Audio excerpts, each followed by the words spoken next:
Rõõm on näha teid kõiki siin Von Krahli peasaalis ja ühtlasi alustada siis 2-päevase intensiivse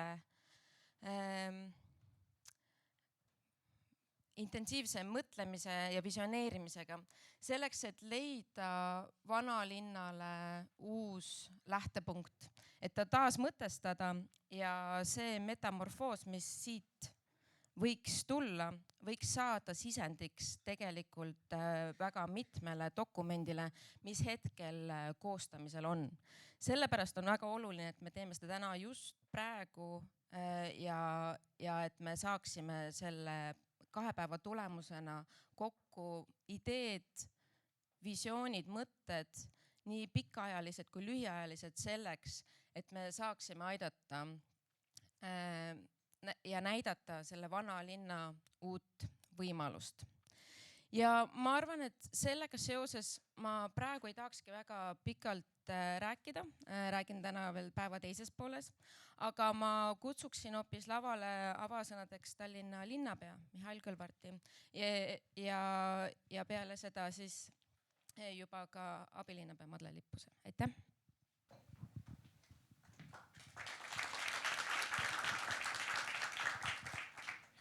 Ja, tere hommikust!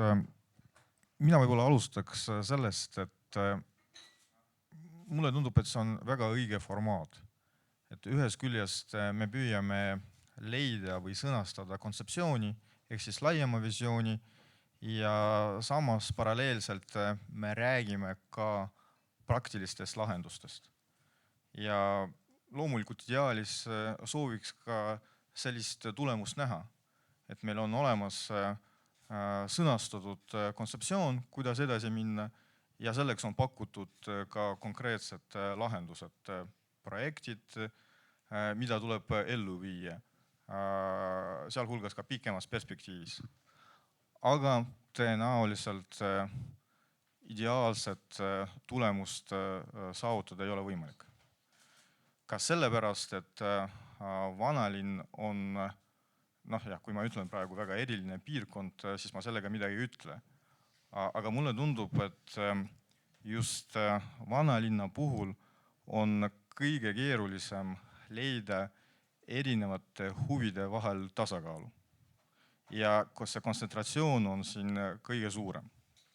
Loomulikult oleks ju suhteliselt lihtne otsustada, et me valime ühe reljeefse kontseptsiooni, et see on turistide piirkond, meelelahutusala ja lähtuvalt sellest seda tulebki arendada. See oleks lihtne arusaam või vastupidi, et vanalinn on samasugune elamurajoon nagu kõik teised võimalikud kvartalid ja linnaosad. Ja me näiteks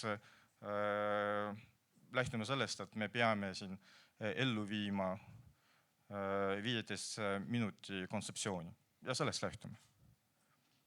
Vist ka see ei ole õige või mitte õige, jällegi ei ole õige definitsioon, vaid selline adekvaatne või tulemuslik lähenemine. Tõenäoliselt tuleb leida mingit tasakaalu nende 2 reljeefse kontseptsiooni vahel või on võimalik 3. Et see on midagi muud, absoluutselt.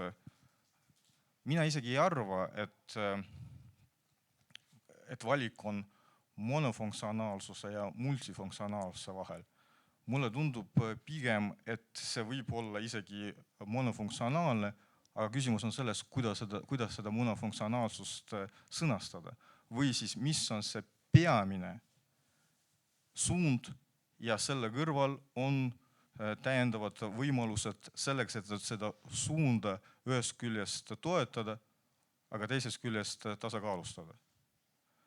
See on selline võib-olla natuke üldteoreetiline jutt, aga vist ka sellisel viisil seda teemat tuleb arutada, sest kõigepealt tuleb ikkagi otsustada, mis see laiem visioon võiks olla.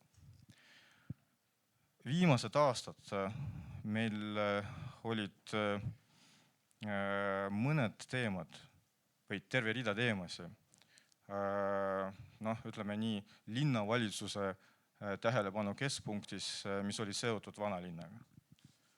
Esimene öörahu ja muidu ka see otsus, et muidugi siin võib tekkida arutelu, kas see oli adekvaatne või mitte, kas seda oli vaja või mitte, aga tuleb tunnistada, et otsus piirata alkoholimüüki on tingitud just selle olukorraga, mis oli tekkinud viimastel aastatel vanalinnas. Väga konkreetsed kohad ja väga konkreetsed ja suured probleemid.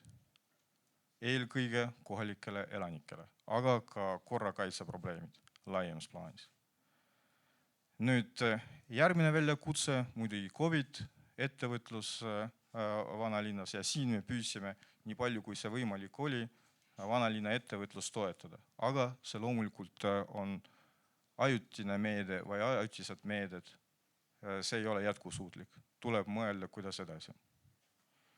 Ja kui te küsite minu käest, kas linnavalitsusel on kontseptuaalne arusaam, kuidas edasi, siis vastus on väga lihtne. Ei ole. Ja sellepärast ma sellest alustasingi, et oleks väga tore, et päeva lõpus vaadata, mis on teie ürituse tulemus, panna kirja ja öelda, no nüüd meil see plaan on olemas. Aga tegelikult ja tõenäoliselt nii lihtne see kahjuks ei ole. Et me peame, et see on protsess. Seda tulemust kahjuks me ei saa ühe päevaga. Et nüüd me peame pidevalt mõtlema, kuidas edasi. Ja siin ei ole lineaarset lahendust, selles ongi probleem. No võib-olla üks mõte, mida ma sooviks teiega jagada, just linnaruumiline, ja kindlasti ka ei ole uus, et kuidas seda vanalinna profiili laiendada, kindlasti üheks linnaruumiliseks lahenduseks on avamine merele. Ja selleks on, nagu me teame, väga konkreetne suund olemas. Linnahall, Skåne bastion, vanalinn. Kui me saame territoriaalselt, füüsiliselt laiendada vanalinna profiili, siis me suudame seda ka sisuliselt laiendada. Ja see on üks suund, üks koht, mille peale kindlasti tuleks mõelda. Ja ma arvan, et see on igal juhul tulevik. See piirkond peab olema muudetud, see vajab samamoodi laiema kontseptsiooni, mitte ainult linnahall, vaid linnahalli piirkond, Skåne bastion, see liiklus, mis seal on, kui seda üldse saab niimoodi nimetada liiklus, ja siis vanalinn. Ja see on üks väga konkreetne suund, kus me samamoodi ootame arutelusi ja mõtteid. Ja nüüd ma räägin vist liiga pikalt. Ja, aitäh!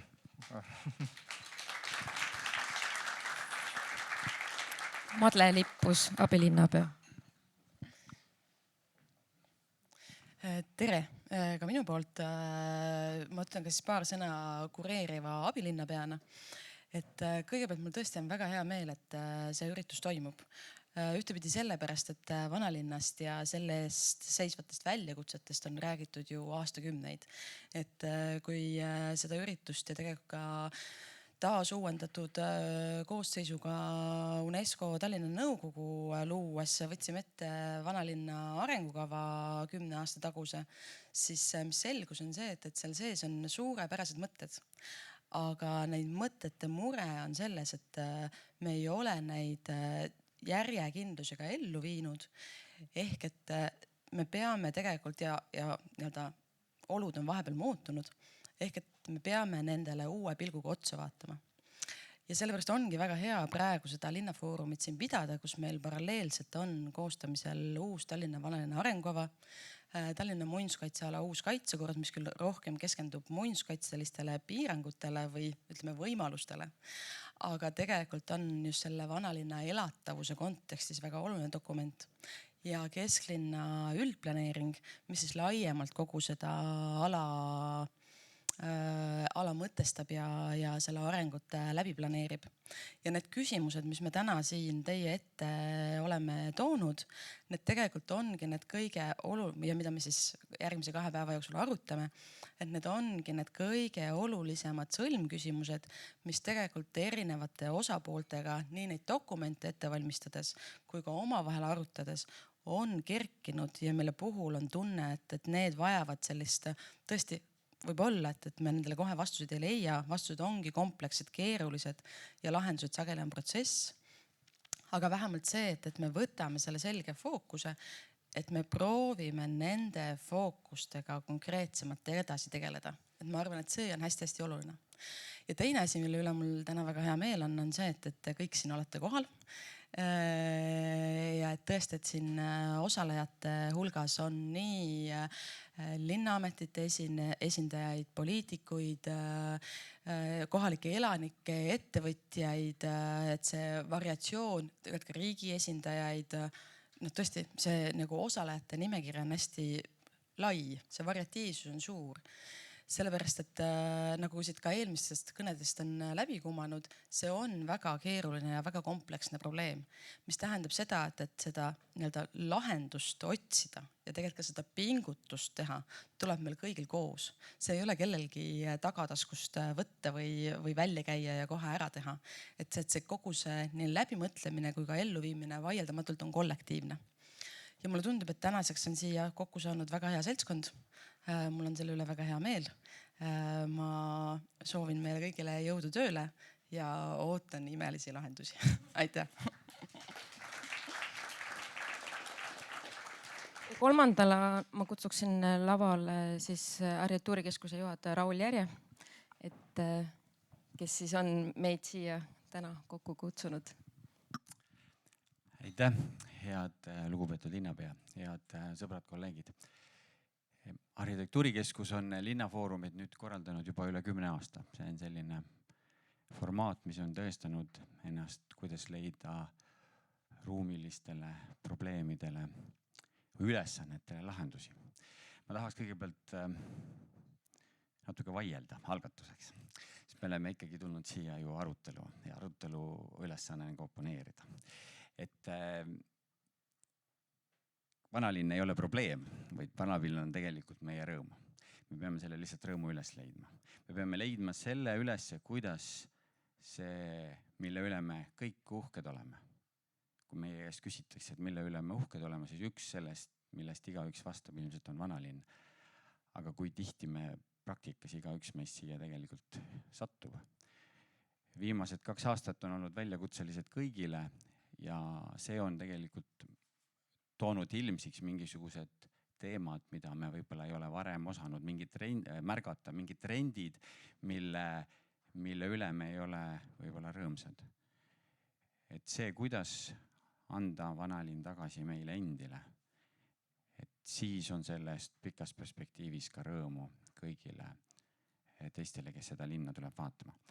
Igatahes ma olen väga-väga siiralt tänulik Tallinna linnale, kes on selle teema tõstatanud, valmis olnud sellesse panustada.